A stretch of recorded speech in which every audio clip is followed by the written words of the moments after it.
আসসালামু আলাইকুম। আজকের আলোচ্য বিষয় হলো আমরা কাজ কিভাবে পাব। খুব গুরুত্বপূর্ণ বিষয়। আমরা যারা বাসায় আছি বা যার কাজ করতেছি, একটা বিষয় বুঝতে হবে, আল্লাহর কাজকে ঠিক রেখে নিজের কাজ করা। আপনি মানুষের কাজ করলেন, নিজের অর্থ উপার্জন করলেন, কিন্তু আল্লাহর কাজটা করতে পারলেন না, এমন কাজটা না করাই ভালো। আল্লাহর কাজ করবেন আগে, আপনার দুনিয়াদারি করবেন পরের চিন্তা। এখন দুনিয়ার কাজে আপনি খুব ব্যস্ত, আপনার সময় নেই, গোসল নেই, পাক পবিত্রতা নেই। এতে আপনি টাকা উপার্জন করলেন, কিন্তু আপনি পস্তাবেন যে আপনার আমল হলো না, আল্লাহর কাজ আপনি করতে পারলেন না, শেষ বসে সিরকি, এটা না পারাই ভালো।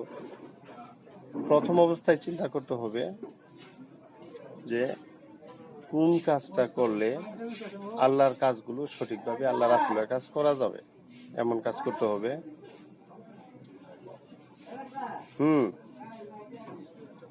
প্রথমে ঘর থেকে বের হয়ে আমরা দেখি মানুষ কি করতেছে, যে যা কাজ করতেছে তার ওই অভিজ্ঞতা, শিক্ষার সাথে সম্মানের সাথে আপনি কাজের তুলনা করতে হবে। আপনি মাস্টার্স পাস, কোন কাজ করলে আপনার সম্মানকে ধরে রাখা যায় দেখেন, পাবেন, পেয়ে যাবেন। আবার আপনার শিক্ষা কম, কিন্তু আপনার শ্রেণীতে অনেকে কাজ করে, যেমন মোবাইল মেকিং এর কাজ আছে, ইঞ্জিনের কাজ আছে, এগুলো পাশাপাশি মানুষ করতেছে। যদি আপনি মোবাইলের কাজটিও করেন, এখানে MA পাসও করতে পারে, যে কোনো ব্যক্তি করতে পারে। মোবাইলের কাজটা যদি আপনি করেন, দেখবেন আস্তে আস্তে আপনার দিনই 10,000 থেকে 15,000 টাকা ইনকাম করতেছে মানুষ ডেইলি।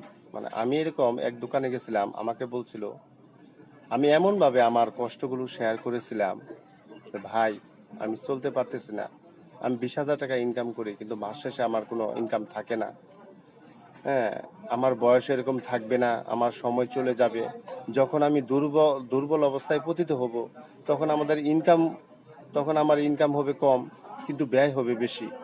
এই সমস্ত চিন্তা করে ব্যক্তির সাথে যখন আমার কষ্টগুলো শেয়ার করলাম, উনি খুব খুশি হয়েছে এবং বলছে যে আপনাকে আমি 3 মাসে কাজ শিখিয়ে দেবো, আপনাকে দোকান দিয়ে দেব, ইনশাল্লাহ আমার সাথে লেগে থাকেন। এটা উনার একটা দয়া ছিল।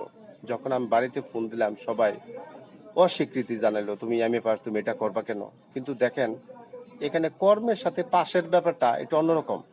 পাস আপনাকে কেউ নিতে পারবে না, জ্ঞান ছিনিয়ে নেওয়া যায় না। আপনি যদি জ্ঞান অর্জনটা করেই ফেলেন, আপনার শিক্ষা থাকে, আপনার কাজ হবে তার থেকে অনেক উন্নত, কারণ আপনি বুঝে শুনে করবেন।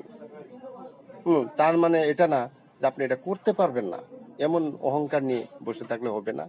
যদি এরকম হয় যে না, আমার বংশগতিভাবে আমি আমার সম্মান টিকিয়ে রাখার জন্য আমার যে কাজ, যেমন আমি ডাক্তারি করি, আমার এখানে MA পাসও খাটে, অনার্স পাসও খাটে, এবং মানে ডাক্তারি পাস খাটতেছে, বড় বড় শিক্ষা আমার এক্ষেত্রে কাজে খাটতেছে, কারণ আমি মানুষকে সেবা দিচ্ছি, মানুষের বিপদে আগাইতেছি। এটা কোনো দোষের কাজ না।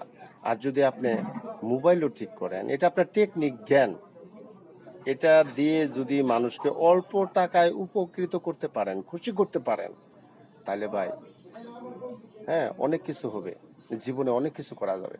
ঠিক এই চিন্তাটা করতে হবে আমাদের।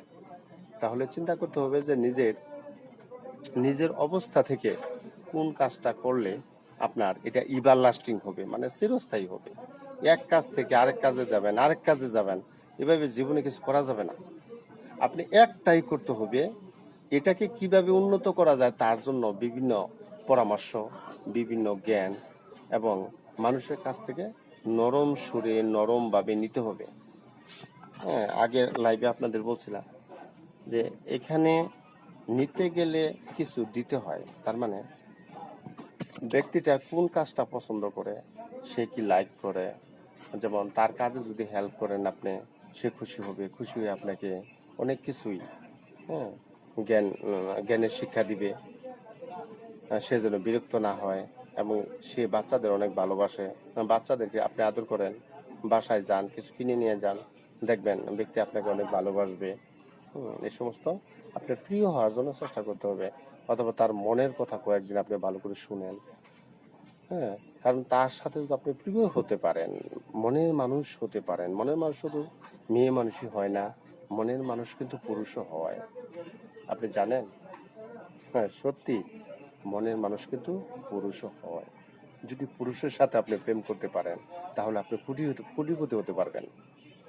মনে রাখেন, মেয়ে মানুষের সাথে যদি প্রেম করেন, তাহলে আপনি ফকির হবেন।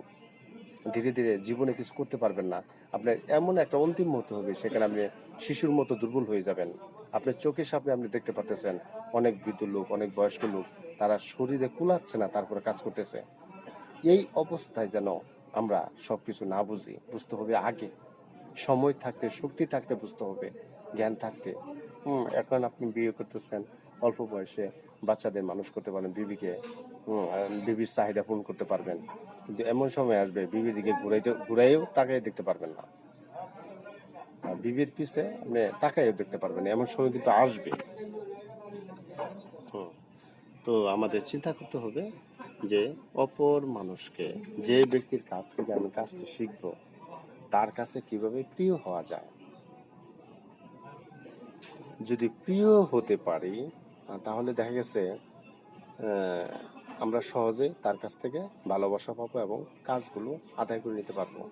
মানুষ স্ব ইচ্ছায় কোনো কিছু দান করে না, তার মধ্যে অভাব থাকে, সে তার মধ্যে কর্মব্যস্ততা থাকে, হ্যাঁ, তার মধ্যে তাড়া থাকে। এই বিষয়গুলো কিন্তু বুঝতে হবে। আমরা ইনশাল্লাহ বুঝে শুনে, অপরের কষ্ট বুঝে, উস্তাদের কষ্ট বুঝতে হবে আমাদের, উস্তাদের কষ্ট বুঝে আমাদের সুফল অর্জন করতে হবে। আসসালামু আলাইকুম। সাবস্ক্রাইবার ইনশাল্লাহ আপনারা করতেছেন, আমার হচ্ছে ভাইরা আমার, আপনাদের অনেক ধন্যবাদ। সাবস্ক্রাইব করতেছেন, করেন, বাড়তেছে ইনশাল্লাহ। আপনাদের জন্য আমি দোয়া করি। আমার জন্য দোয়া করবেন, ইনশাল্লাহ আপনারা সফল হবেন। আপনাদের ইনকামের চেষ্টায় মা বাবা নিজের ফ্যামিলি সহ সুখে থাকবেন ইনশাল্লাহ। এই দোয়াই প্রত্যাশা শেষ করছি। আসসালামু আলাইকুম।